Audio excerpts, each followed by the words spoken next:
자료를 준비를 못했는데 그냥 일단 말로 시작을 하겠습니다. 왜 자료가 없어? 에러.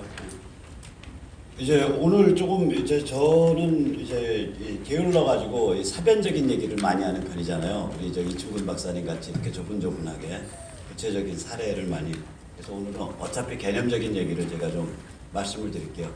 이 박사님이랑 이제 이어지는 건데 이게 이제 저는 누가 말을 해요. 제가 이때까지 많이 맞췄다고 그러더라고요.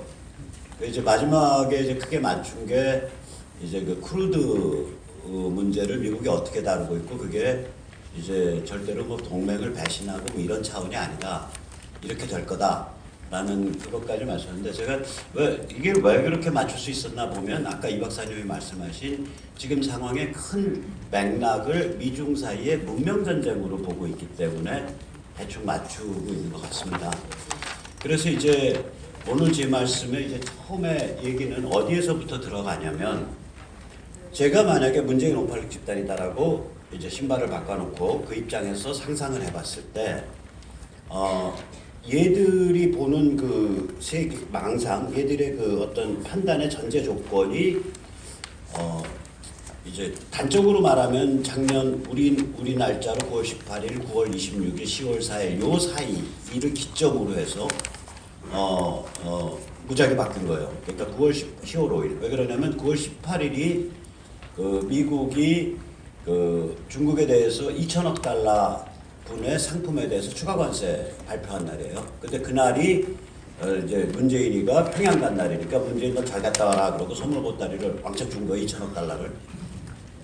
그 다음에 이제 9월 26일이 이제 현지 날짜로 9월 25일이고 아까 이제 우리 이 박사님이 말씀하신 트럼프의 유엔 연설 날이고요.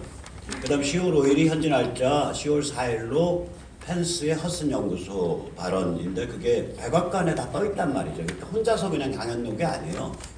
그 진영 전체의 관점이란 말이죠. 이게 다 이제 미중 전쟁 제대로 붙는다라는 그 어떤 분수령이 확실해진 날이에요.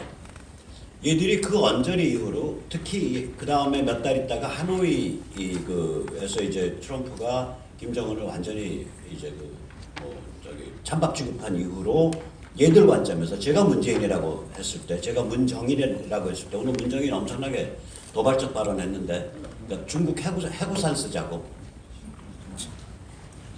저는 문정일이 마지막 하지 않은 말이 혹시라도 미국이 우리를 핵 공격할 걸 대비해서 중국 해구산 쓰자 뭐 이거 그거가 아니었기만 바랍니다.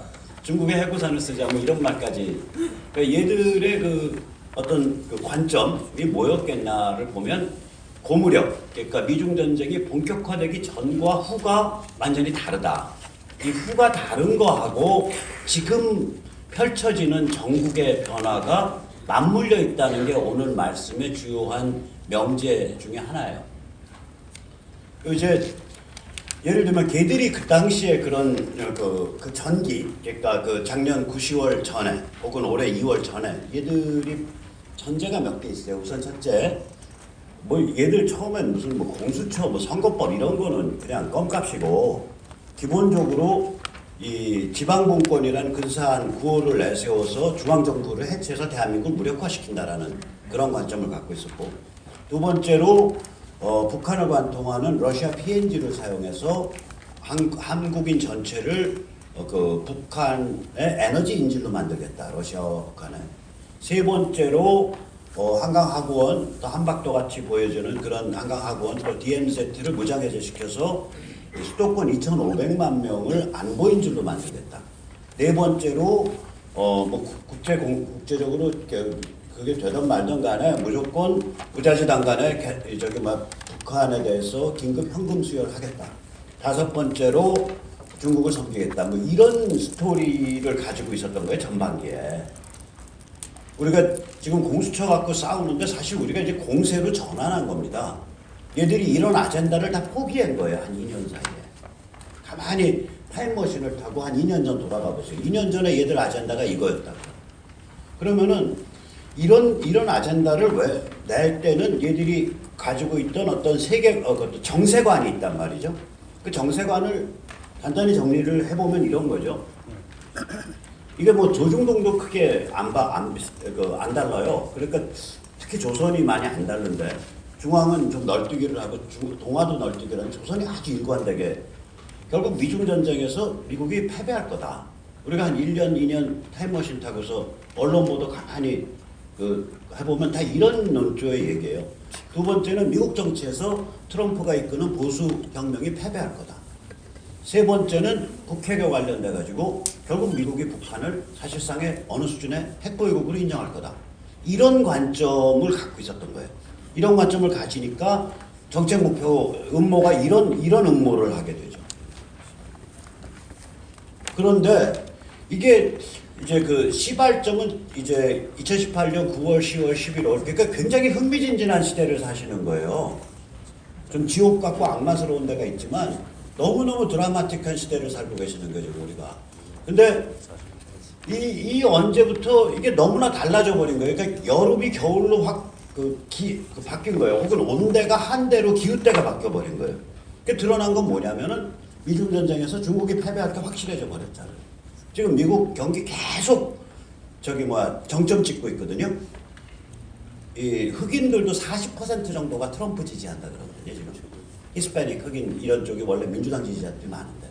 그 다음에 특히 홍콩 요번에 보면은 그 전적으로 드러나는 거죠. 미중 전쟁에서 결국 중국 패배하고 미국 승리할 거다. 이게 확실해져 가고 있단 말이에요. 그 다음 미국 정치에서 트럼프 보수혁명 승리할 거다. 지금 트럼프를 욕을 하고 뭐 탄핵해야 된다 말아야 된다 뭐라고 하던 간에 내년 대선에서 트럼프 이길 가능성이 굉장히 높다. 다들 이렇게 말을 하고 있단 말이에요. 그리고 특히 미국 민주당이 이 탄핵 소동 이런 거 쉬프 난동, 아담 쉬프라는 놈이 난동 부리고 있는데 제가 원래 저도 조금 있으면 이제 머리가 벗겨지기 때문에 대머리에 대해서 별로 그게 없는데 편견이 없는데 아담 쉬프를 보고 제가 대머리에 대해서 편견이 생기죠. 이 사람이 대머리.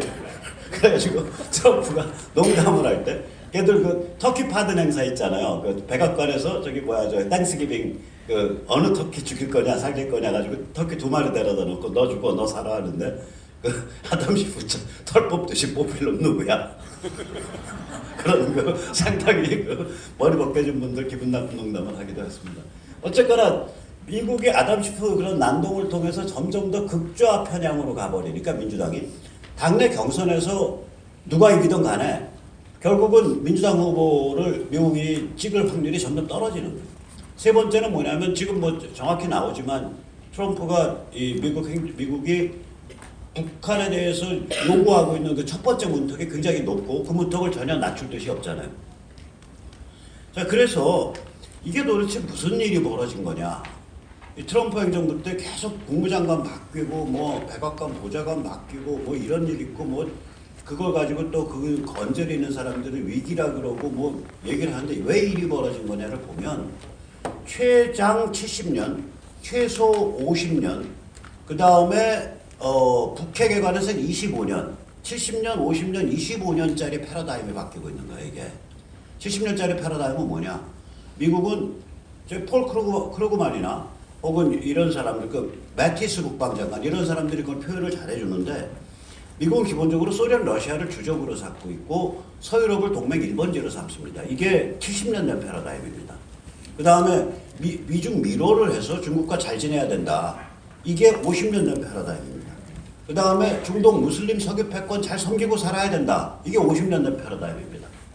그거 별로 안 섬겨도 돼. 우리가 뒤에서 병풍만 쳐주고 큰일 안 벌어지게 딱 왁구만 짜주면 지들끼리 치고받으면서 거기서 질서 잡히는 거야. 그러니까 방패 했다가 그거 반발했다가 볼튼이 나간 거 아니에요.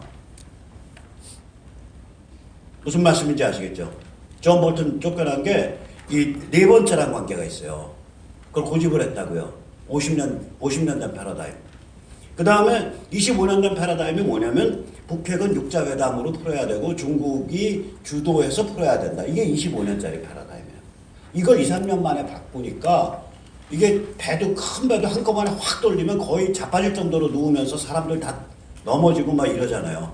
이제 이 현상이 일어난 거죠. 미국의 학계, 언론계, 그 다음에 관료계에서 적응 못해가지고 그게 한 2, 3년 사이에 벌어졌다고 생각을 합니다. 그 다음에 이제 그래서 이런 패러다임들이 이제 완전히 바뀌어서 사실상 말로 그렇게까지는 표현 안 하더라도 중국이 주적 1번이고 러시아는 어차피 자원 수출해서 먹고 살고 특히 그 자원 중에 가스나 에너지가 결정적이기 때문에 그건 미국이 순치시킬 수가 있고 그 다음에 중동 석유 패권은 이제 끝난 게임이고 이런 그 다음에 북핵은 미국이 1대1로 붙어가지고 해결 보겠다 이런 패러다임으로 확 바뀌어버린 거예요. 이게. 우리 가만히 염두를 둬보시라고요. 그래서 이 패러다임 시프트가 일어나니까 이게 이제 한 걸린데 이제 눈에 가시권에 들어와서 그 시프트가 성공적이다라는 느낌을 주게 된 데까지 2년 넘게 걸린 거죠. 그럼 쟤들도 이제 관점이 확 바뀌는 거죠.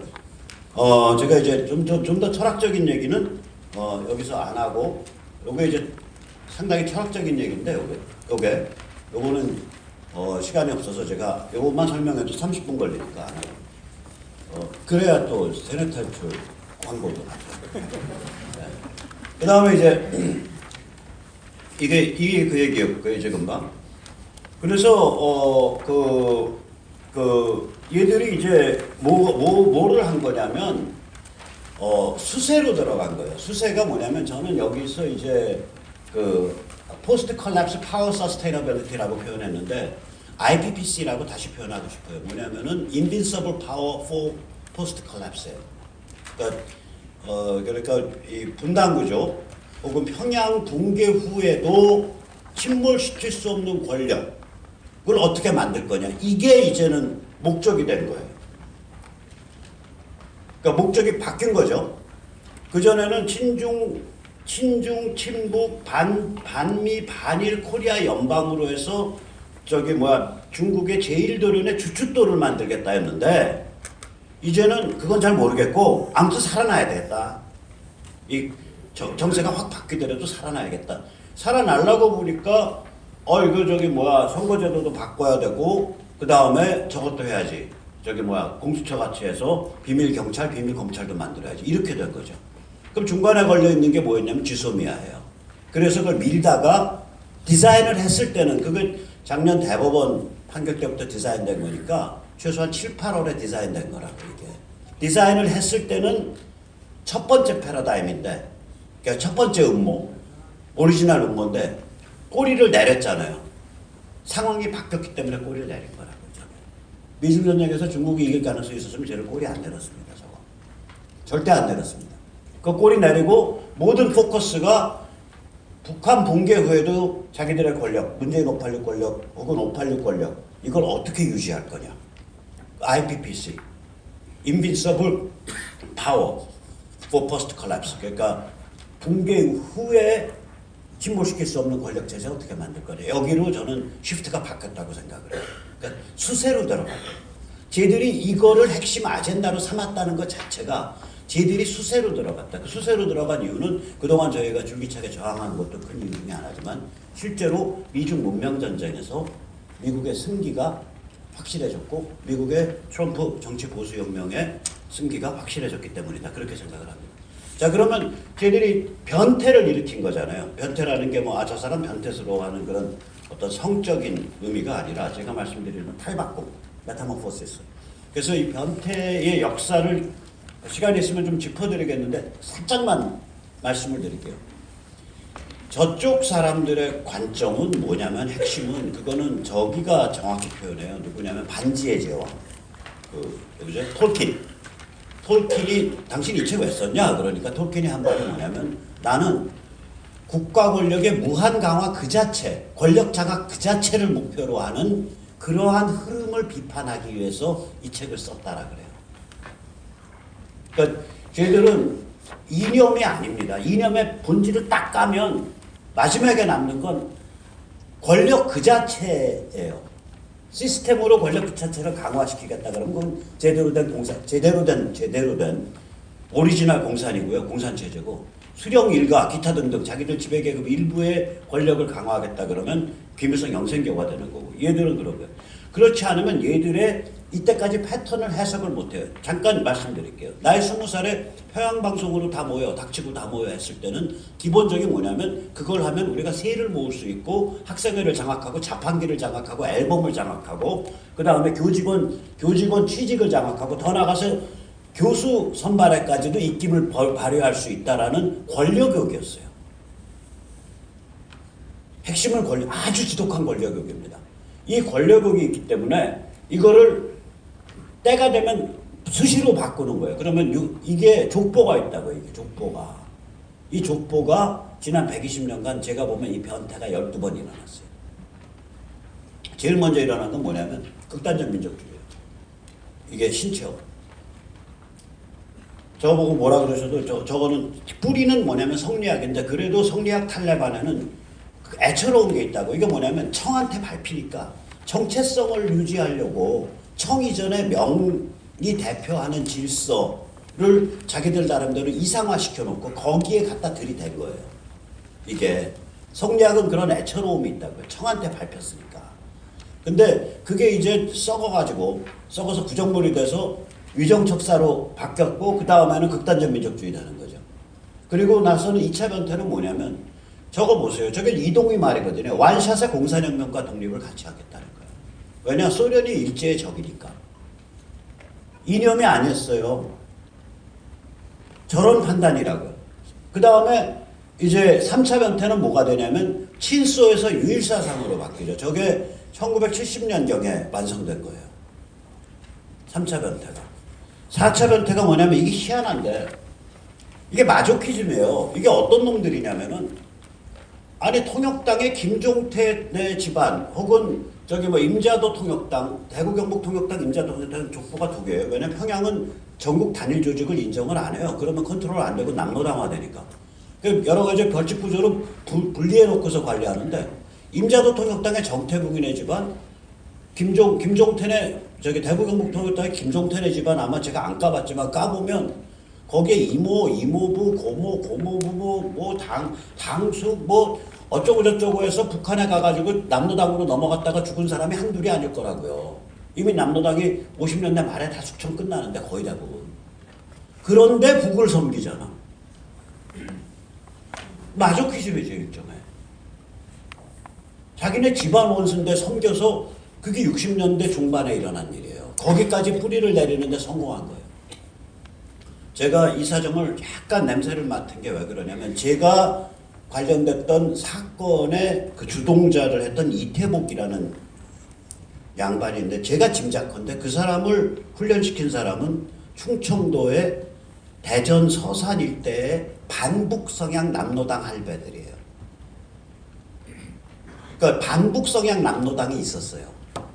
70년대 말, 80년대까지만 해도. 근데 이거는 종북 성향들이라고요. 그러니까 지네 집안 뿌리부터 파먹은 놈들이에요. 이거는. 그래서 이게 변태예요. 그 다음에 5차 변태는 뭐냐면 이거 80년대 중반이죠. 닥치고 종북 평양방송으로 뭉쳐서 학교 권력 장악하고 그 다음에 세상 권력 장악하자예요. 이게 핵심 멘탈이에요. 이건 누구한테 제가 고백을 들었냐? 민혁당 애들한테 고백을 들었어요. 민혁당 애들 그 주요 간부들이 파리학번이라서 저랑 후배뻘 돼요. 그래서 나중에 술자리에서 말했죠. 야, 그 종북의 핵심 멘탈 결국 정치 투기 아니냐? 평양방송으로 뭉치니까 권력 잡기 편하다, 혁명하기 편하다, 그런 그거 아니야? 그렇다는 거예요. 그 다음에 이제 6차 변태가 뭐냐면은 이게 이선실이 때예요. 80년대 말에. 종북 앞에 꿇어. 그래서 꿇은 거 제일 많이 꿇은 게 이게 산호맹하고 민중당이에요. 그래서 민중당 산호맹이 피디 뿌리에서 나왔다. 맞는 말인데 썩은 뿌리에서 나온 거예요. 썩어버렸어요. 이미 그때가 된 피디고 뭐고 구별이 없어요. NLPD 구별하는 거 아무 의미가 없습니다. 80년대 후반이에요. 그러면. 무릎을 꿇었어요. 7차 변태가 뭐냐? 이거가 참 뼈 아픈 변태인데 1990년에서 95년 사이에요. 제목과 부제목에 포스트 모더니즘이라는 단어가 박힌 책이 1,500권 나옵니다. 그러니까 토요일, 일요일, 공휴일 안 가리고 하루 평균 2권 나옵니다. 그럼 이게 포스트 모더니즘이라는 건 뭐냐? 진실 없다. 아무데나 뿌리박고 장악해서 촛불로 세상 그을리고 흔들고 태우면 그게 그 짜릿한 순간이 인생의 의미다 이거예요. 그럼 이게 왜 위험해지냐? 이게 첫째는 이게 그람시랑 연결이 돼요. 그람시를 같이 끌어들였다고. 쟤들이 워낙 머릿수가 많으니까 사회각분야 다 들어가자는 거거든. 그래서 진지 구축하자. 진실 없다. 촛불 들고 흔들어라 이거. 이게 일종의 울트라 슈퍼 본드가 된 거예요. 이렇게 되면요. 옛날에 김일성 주사파 믿었지 수령님이라 그랬고 백두산 줄기줄기 찾았고 위대한 수령 김일성 동무 위수김동 찾았고 그랬지. 평양방송 열심히 들었고. 근데 어차피 진실 없잖아. 좀 그랬다는 게 무슨 상관이야. 또 좀 지금 김일성 좀 좋아한다고, 김정일 좋아한다고, 김정은 좋아한다고 무슨 상관이야? 어차피 진실 없는데, 시비도 없고 도덕도 없는데. 이게 울트라 슈퍼보드. 쟤들 까면 맨 바닥에 저거 수시로 사용합니다. 조국만 해도요. 자기 책의 서문에 바로 그 좌파 포스트 모더니즘 미친놈 락강을 인용하잖아요. 그 대한민국의 고함이라는 시건방진, 대한민국에서 출판된 책 중에 가장 건방진 제목을 탄 그 책의 서문에. 네. 그 다음에 이제 이게 이제 7차 변태고요. 8차 변태는 뭐냐? 그러니까 이걸 가지고 대한민국 그 현대 이후를 지성사 내지는 헤맨 역사를 이렇게 해석해봐도 괜찮을 것 같아요. 8차 변태는 뭐냐? 이게 이제 YS가 햇볕 시작한 사람이에요. 그 사람 취임사가 어떠한 동맹도 민족에 우선할 수 없다라 그랬으니까. 한한상 끼고 김정남 끼고. 그런데 김정남이 당시 교문수석 청와대. 이 사람들 김영삼, 김대중, 노무현 때인데 결국 전쟁이나 평화나 친북으로 번영하자예요. 그러니까 우리가 먹고 살만하게 되니까 전쟁 공포증 일으켜서 야 너 전쟁 싫지? 전쟁 싫으니까 북한 인정해야지. 인정한 김에 잘못 사니까 우리가 좀 도와줘야지. 뭐 이렇게 되는 거예요. 논리가. 지금 문재인 586 정부가 사람들한테 그나마 몇 표라도 얻는 까닭은 이겁니다. 제가 젊은 애들 보면 문재인 저 개새끼, 저 새끼 때문에 나라 다 망했는데 저 새끼 때문에 전쟁은 피하고 있어. 그렇게 말하는 걸 제가 식당에서 들었다니까요. 부당 2만 원짜리 식당에서 40대 애들이. 그렇게 이런 논리예요, 이게. 그 다음에 9차 논리는 이제 노무현 때 가서 계급장 빼고, 이건 이제 좌파 파퓰리즘이 이제 왕창 들어온 거죠. 10차 변태는 뭐냐면, 이게 이제 말하자면 우리가 장악한 세상에 권력 누가 잡더라도 우리가 검은 것도 흰 것 만들 수 있고 흰 것도 검은 것 만들 수 있다. 그게 광우병이었고 천안함이었고 천안함이 그 저기 11월 달에 연평 터지기 전까지 7개월 8개월 동안 국민의 대다수가 조작이라고 생각했었어요. 그 당시에 여론조사에 보면. 그 다음에 탄핵 촛불 똑같은 거죠. 11차 변태는 뭐냐면 이게 노무현 정부 아까 말씀드린 초기입니다. 친중반 및 코리아 연방 만들어서 중국 제1도련의 주출도 삼겠다. 이제 12차 변태는 뭐냐면 평양 붕괴 이후에도 붕괴시킬 수 없는 영원한 권력 재정입니다. 저희들이 12번째 변태를 해왔습니다. 그래서 우리가 뭐 할 거냐? 보수도 변태해야 됩니다. 보수도 변태, 탈바꿈해야 돼요. 이 탈바꿈 뭐냐? 그냥 탈바꿈이 아니라 영미 보수주의는요, 딱 두 개의 기둥이에요. 하나가 뭐냐? 기독교 보수주의, 즉 정확히 말하면 프로테스탄트 보수주의입니다. 그러니까 지역사회의 대소사를 결정짓는 프로테스탄트 교회 공동체의 습소. 또 하나가 뭐냐? 경제적 보수주의입니다. 다시 말하자면 좌파 포퓰리즘, 사유재산, 시장, 작은 정부, 기업가 정신 이런 걸 중시하는 경제사상 성향이에요. 이 둘을 가지고 봐요. 이 영미 보수주의는.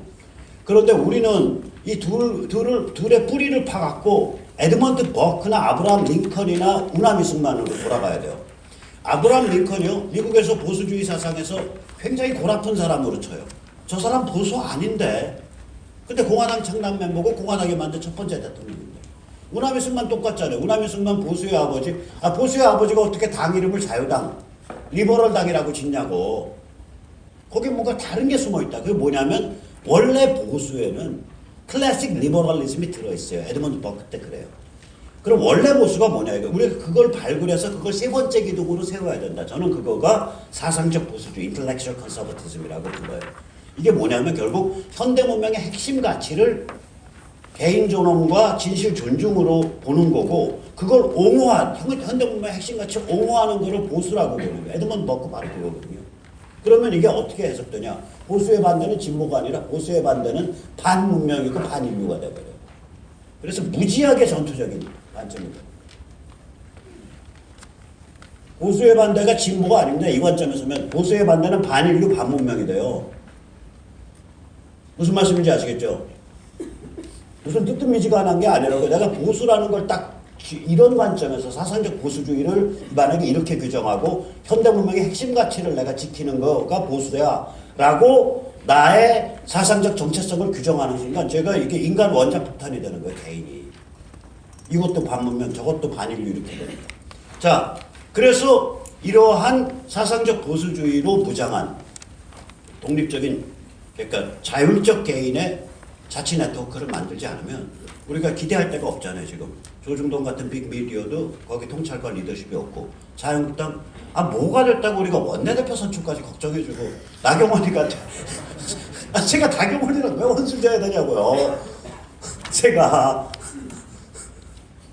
그러니까 이게 거기도 헤매고 있고, 그러니까 우리가 결국은 레버리지를 만들어야 된다. 극단적으로 말하면 약 160개 선거구에서 국회의원들을 보싸움을 할 수 있는, 견인할 수 있는 한 기백명, 1000명 이런 네트워크를 만들어야 된다. 그런 얘기를 드리고 싶습니다. 예, 감사합니다.